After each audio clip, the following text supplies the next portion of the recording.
சோதனை முருகா, என் மகள் இருவரும் மலருடன் சென்று ஆலயம் சென்று வழிபாடு செய்துவிட்டு வருகிறேன் என்று சொல்லிவிட்டு சென்றார்களே. காலம் நேரம் வரும்போது நம் குடும்ப ரகத்தை பற்றி எடுத்து உரைக்கிறேன் என்று உரைத்தேனே. திடீரென்று எனக்கு உடம்பு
இருக்கிறது. என் உடலுக்கு ஆவி பிரிந்தது போல இருக்கிறது. என் மகள் இருவரும் வந்தால் அவனத்தில் உண்மையை சொல்லலாம் என்று நினைக்கிறேன். இருவரும் வரவில்லையே மகளே மாண்புமிகு.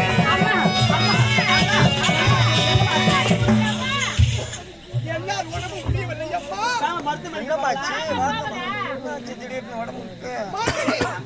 தேன்மொழி, நேரம் காலம் வரும்போது நம் குடும்ப ரகசியத்தை எடுத்துரைக்கிறேன் என்று விளைச்சேன். அந்த உண்மை இப்போது எடுத்துரைக்கிறேன். அதன் பிறகு மருத்துவமனைக்கு போகலாமா? மாண்புமிகு, நான் பிறந்து வளர்ந்ததோ வீர மகேந்திரன் நாடு. வீர மகேந்திரன் ஆட்சியிலே எவன் பரவிலே பிறந்தவெல்லாம் என் உடல் பிறந்த தம்பிமார்கள் உனக்கு தாய் மாமன்கள் 3 பேர்கள் இருக்கிறார்கள் அம்மா.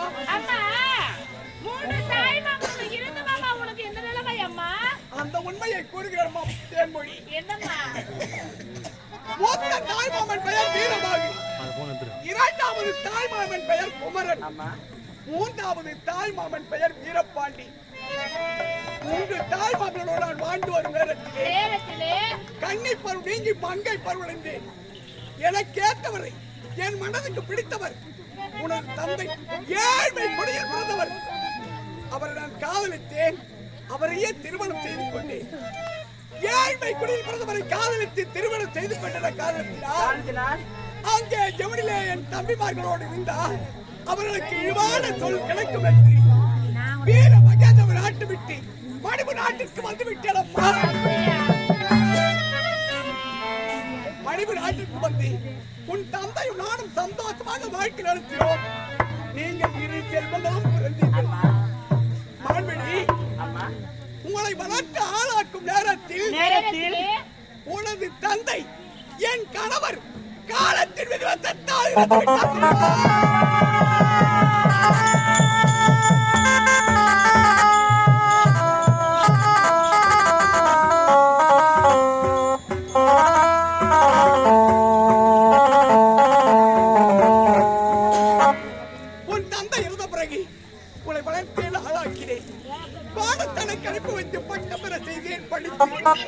நீங்களோ படித்து பட்டமிட்டிருக்கிறீர்கள். கன்னி பருவம் நீங்கி மங்கை பருவடைந்திருக்கிறீர்கள். இந்த நேரத்தில் 2 மாப்பிள்ளையை பார்த்து திருமணம் செய்து வைத்து கண்குளிர பார்க்க வேண்டும் என்று மனக்கோட்டை கட்டி வைத்திருக்கிறேன் அம்மா. அந்த ஆசை அனைத்துமே நிராசையாக போய்விடுவார்களே. அப்படி எனக்கு ஏதாவது ஒன்று நடந்துவிட்டால் அப்படி எனக்கு ஏதாவது என் மூச்சுக்கு நடந்துவிட்டால் நீங்கள் இருவரும் மனித நாட்டில் இருக்கக்கூடாதம்மா. நீங்கள் இருவரும் வீர மகேந்திரன் நாட்டுக்கு சென்று உனது 3 தாய் மாமன் இருக்கிறார்களே அவனுக்கு நீங்கள் அடைக்கலம் கேட்க வேண்டும் அம்மா.